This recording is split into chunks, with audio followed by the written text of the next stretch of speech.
നമസ്കാരം, നാട്ടുരാജ്യ ന്യൂസിലേക്ക് സ്വാഗതം. ഈ കാണുന്നത് Thodupuzha municipality 4-ാം ward Mutharamkunnu law college വഴി നൂറുകണക്കിന് കോളേജ് വിദ്യാർത്ഥികൾ ദിനം പ്രതി സഞ്ചരിക്കുന്ന റോഡ്. സ്കൂൾ വാഹനത്തിന് കുട്ടികൾക്ക് കയറിപ്പോകാൻ പറ്റാത്ത അവസ്ഥ. 5 വർഷമായിട്ട് ഈ വാർഡ് ഭരിച്ചിരുന്ന 4-ാം ward BJP councillor Jisha Binu പണി പൂർത്തീകരിക്കാതെ 5 വർഷം കഴിച്ചുകൂട്ടി കടന്നുപോയെന്നാണ് നാട്ടുകാർ പറയുന്നത്. എന്നാൽ ഖജനാവിൽ ഫണ്ടില്ലാത്തതുകൊണ്ടാണ് പണികൾ നടക്കാത്തതെന്നും ഇപ്പോൾ മുനിസിപ്പാലിറ്റിയിലെ ഫണ്ട് ഈ റോഡിന് വേണ്ടി മാറ്റിവെച്ചിട്ടുണ്ടെന്നും പണി രീതികൾ ടെൻഡറായി കിടക്കുന്നതായിട്ടും മഴ മൂലം പണിയാതിരിക്കുന്നതാണെന്നും ജിഷ ബിനു നാട്ടുരാജ്യ ന്യൂസിനോട് പറഞ്ഞു. എന്തൊക്കെയായാലും നാട്ടുകാരുടെ പ്രതിഷേധം ശക്തമാണ്.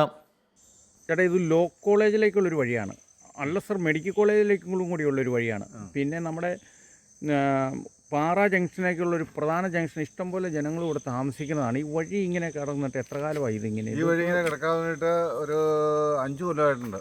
ഇത് 2018 റിട്ടയർ ചെയ്താൽ പിന്നെ തൊട്ടിട്ടില്ല ഇങ്ങോട്ട്. 18 റിട്ടയർ ചെയ്താ, തൊട്ടിട്ടില്ല. ആ പ്രളയത്തിന് മുമ്പ് റിട്ടയർ ചെയ്താ, പിന്നെ തൊട്ടിട്ടില്ല ഇങ്ങോട്ട്. ഈ വാർഡിലെ കൗൺസിലറും നോക്കണില്ല. ഈ വാർഡിലെ ഇത് പഞ്ചായത്തിൻ്റെ വാർഡിലെ കൗൺസിൽ നോക്കണില്ല, മുനിസിപ്പാലിറ്റി കൗൺസിൽ തിരിഞ്ഞു നോക്കണില്ല. ഈ ഭാഗത്തേക്ക് വന്നില്ല. ജനം അനുഭവിക്കും. ഈ വഴിക്കകത്ത് പിന്നെ ഒരു കുഴിക്കകത്ത് ആളിറങ്ങിയാൽ പേടിയാവും.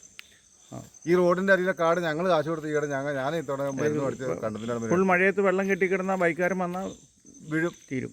എത്ര പിള്ളേർ ഉണ്ടോ ഈ വെള്ളം കിടക്കണമ്പോൾ കാറൊക്കെ ഒന്ന് പെട്ടപ്പെടാതെ കാറ് കാണുന്നത്. വഴിയും കുടിവെള്ളവും പാർപ്പിടവുമാണ് ജനങ്ങൾക്ക് ഏറ്റവും അത്യാവശ്യം. തൊടുപുഴ വാട്ടർ അതോറിറ്റിയുടെ ഹെഡുകാര്യസ്ഥത മൂലം ഏത് റോഡിലും വെള്ളപ്പൊക്കമാണ്. റോഡുമായിട്ടുള്ള വിഷയത്തിൽ ജിഷ ബിനു നമ്മളോടൊപ്പം. ജിഷ മാഡം, നമസ്കാരമുണ്ട്. എങ്ങനെയുണ്ട് ഇലക്ഷൻ വർക്കൊക്കെ ഭർത്താവിൻ്റെ? നന്നായി പോകുന്നു. പക്ഷേ ഈ 4-ാം വാർഡിൽ നമ്മുടെ റോഡുമായി ബന്ധപ്പെട്ട് ജനങ്ങൾക്ക് ഒരുപാട് പരാതികളാണ് വന്നിരിക്കുന്നത്. അപ്പോൾ അവിടെ ഒരു വലിയ കുഴി രൂപാന്തരപ്പെട്ടിരിക്കുകയാണ് ഇപ്പുറത്ത്. അത് കാൽനടയാത്രക്കാർക്ക് വരെ വാഹനങ്ങൾ പോകാനൊക്കെ വളരെ ബുദ്ധിമുട്ടാണ്. അത് ഇത്ര നാൾ ഇതുവരെയായിട്ടാണ് നന്നാക്കാത്തതിൻ്റെ കാരണം എന്താണ്? അത് ബുദ്ധിമുട്ടെന്ന് പറയുന്നത് കറക്റ്റാണ്. എന്താണെന്ന് വെച്ചാൽ അവിടെ കുഴിയുണ്ട്, വെള്ളം. ഇപ്പോൾ എനിക്ക് തോന്നുന്നു വിജയൻ ചേട്ടനും തന്നെ അവിടെ പോയി കഴിഞ്ഞാൽ അറിയാൻ പറ്റും. വെള്ളം കെട്ടി നിൽക്കുകയാണ്. പിള്ളേർക്ക് സ്കൂളിൽ പോകുമ്പോൾ ബുദ്ധിമുട്ടുണ്ടാകും. പക്ഷേ അതിൽ വാസ്തവം എന്താണെന്ന് വെച്ച് കഴിഞ്ഞാൽ നമ്മൾ നഗരസഭയുടെ അതൊരു 2-3 കിലോമീറ്റർ നീണ്ട റോഡാണ്. അതായത് തേക്കിൻകാട് മടത്തിക്കണ്ടം റോഡ് എന്നാണ് പറയുന്നത്. അതിൻ്റെ അസറ്റിൽ കിടക്കുന്നത് നമ്മുടെ പേര്. അതൊരു 3 കിലോമീറ്ററോളം വരുന്നുണ്ട്. അതുപോലെ തന്നെ അത്ര തന്നെ വീതിയും നമുക്കുണ്ട് ആ റോഡിന്.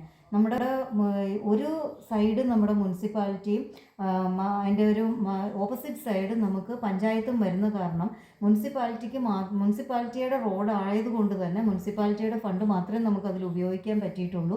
അത് നമ്മൾ അതായത് ഇപ്പം എല്ലാവർക്കും അറിയാം, നമ്മുടെ ഒരു കൊറോണ കഴിഞ്ഞു, പ്രളയം കഴിഞ്ഞൊക്കെ നമുക്ക് ഗവൺമെൻറ്റിൽ നിന്ന് കിട്ടുന്ന ഫണ്ടുകൾ വളരെയധികം, വാർഡ് ഫണ്ടുകൾ വളരെയധികം കുറവാണ്. ഇപ്പം ഞാൻ തന്നെ 2 ടേമായി ഈ വാർഡിൽ നിൽക്കുന്നു. അതിൽ ആദ്യത്തെ ടൈമിൽ നമുക്ക് 10, 20, 21 ലക്ഷം രൂപ നമുക്ക് വാർഡിലേക്ക് കിട്ടുന്ന അവസ്ഥയിൽ ഇപ്പം നമുക്ക് കിട്ടുന്നത് 12, 14. അതിൽ നിന്നും GSTയും കുറഞ്ഞിട്ട് വരുമ്പോഴത്തേക്കും നമുക്ക് 10, 11 തന്നെ നമുക്ക് കിട്ടുന്നുണ്ടായില്ല. ആ ഒരു ഫണ്ടിൽ നിന്നാണ് നമുക്ക് ഈ വാർഡുകളെല്ലാം ചെയ്യുന്നത്. അതിൽ നമ്മൾ ഗുരുനഗർ മുതൽ നമ്മുടെ പുതിയ അംഗൻവാടി ബിൽഡിങ് വരെയുള്ള റോഡ് നമ്മൾ 3 ലക്ഷം രൂപ മുടക്കി അന്ന് നമ്മൾ ടാർ ചെയ്യുകയുണ്ടായി 21, 22 കാലഘട്ടത്തിൽ.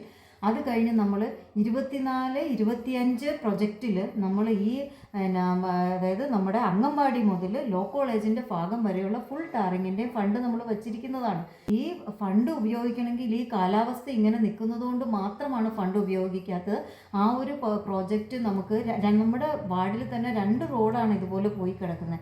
ആ 2 റോഡിനും നമ്മൾ ഫണ്ട് അനുവദിച്ചത് ഏകദേശം 9 ലക്ഷം രൂപ വീതം അനുവദിച്ച് ദിലീപ് എന്ന് പറയുന്ന കോൺട്രാക്ടർ ടെൻഡറും എടുത്തിരിക്കുന്നതാണ്. ആ വർക്ക് നമുക്ക് ഈ കാലാവസ്ഥയൊന്ന് ക്ലിയർ ആയി കഴിഞ്ഞാൽ നമുക്ക് ആ റോഡ് ചെയ്യാവുന്നതേ ഉള്ളൂ. അതിപ്പം ഞാൻ വേണമെന്ന് പോലും ഇല്ല. അതിൻ്റെ അകത്ത് അത് ഓൾറെഡി പാസ്സായി കിടക്കുന്നതാണ്. കോൺട്രാക്ടർ ടെൻഡർ എടുത്തിരിക്കുന്നതുമാണ് വർക്ക്.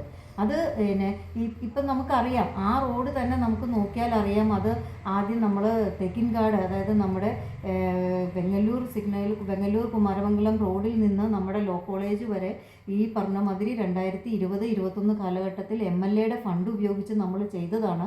അന്ന് MLAയുടെ ഫണ്ടിൻ്റെ കൂടെ നമ്മളത് 2 ലക്ഷം രൂപയും കൂടെ മുടക്കിയിട്ടാണ് നമ്മൾ ആ റോഡിൻ്റെ ആ ലോ കോളേജ് വരെ നമ്മൾ ടാർ ചെയ്തത്. അന്നും ഇതുപോലെ ചെറിയ മഴ ഉണ്ടായത് കാരണം തന്നെ ആ റോഡിന് പോരായ്മകളാണ് എന്നും പറഞ്ഞുകൊണ്ട് വളരെയധികം നാട്ടുകാരുടെ പരാതി മൂലം വിജിലൻസ് കേസുകളെല്ലാം ഉണ്ടായതുമാണ്. അതുകൊണ്ട് തന്നെ നമുക്ക് ഈ ഒരു മഴക്കാലത്ത് ടിപ്പറോ അല്ല ഇവരുടെ വാഹനവുമായിട്ട് വന്നു കഴിയുമ്പോൾ ടാർ ചെയ്യാൻ പറ്റുന്നില്ല, മണ്ണ് താന്നു പോവുകയാണ് അവർ വന്ന് നോക്കുമ്പോൾ. അതുകൊണ്ട് മാത്രമാണ് അതിലെ ആ ബുദ്ധിമുട്ട്, ജനങ്ങളുടെ ബുദ്ധിമുട്ട് ശരിക്കും നമുക്ക് മനസ്സിലാകുന്നുണ്ട്. അത് മനസ്സിലാക്കിക്കൊണ്ട് തന്നെ അതിൽ നമ്മൾ ഫണ്ടും വെച്ചിട്ടുണ്ട്. ഈ കാലാവസ്ഥ ഒന്ന് ശരിയായി കഴിഞ്ഞാൽ ഉടനെ തന്നെ നമുക്ക് ആ റോഡ് ടാർ ചെയ്യാവുന്നതാണ്. ജനങ്ങൾ PWD റോഡാണെന്ന് ഇങ്ങനെ ഒരു പറച്ചിലുണ്ട്, അവർ മനഃപൂർവ്വം ചെയ്യാത്തതാണ് എന്നൊക്കെ ഒരു സംസാര വിഷയം ഉണ്ടായി. അപ്പോൾ PWD ആയിട്ട് ഈ റോഡിന് ബന്ധമില്ലേ? ഇല്ല, PWD റോഡല്ല. PWD ആയിട്ട് നമ്മൾ ഏറ്റെടുക്കാൻ പല പ്രാവശ്യം നമ്മൾ PWD ഓഫീസിൽ സമീപിച്ചതാണ്. പക്ഷേ ഇപ്പം അവർക്കും ഫണ്ട് ഇല്ലാത്തത് മൂലം പുതിയ റോഡുകൾ ഏറ്റെടുക്കുന്നില്ല എന്നുള്ളതാണ് നമുക്ക് PWD ഓഫീസിൽ നിന്നും MLA ഓഫീസിൽ നിന്നും നമുക്ക് അറിയിച്ചിരുന്നത് നമ്മളെ. നാട്ടുരാജ്യ ന്യൂസിന് വേണ്ടി ക്യാമറ ആൻഡ് റിപ്പോർട്ടിംഗ് തൊടുപുഴയിൽ നിന്നും KK വിജയൻ.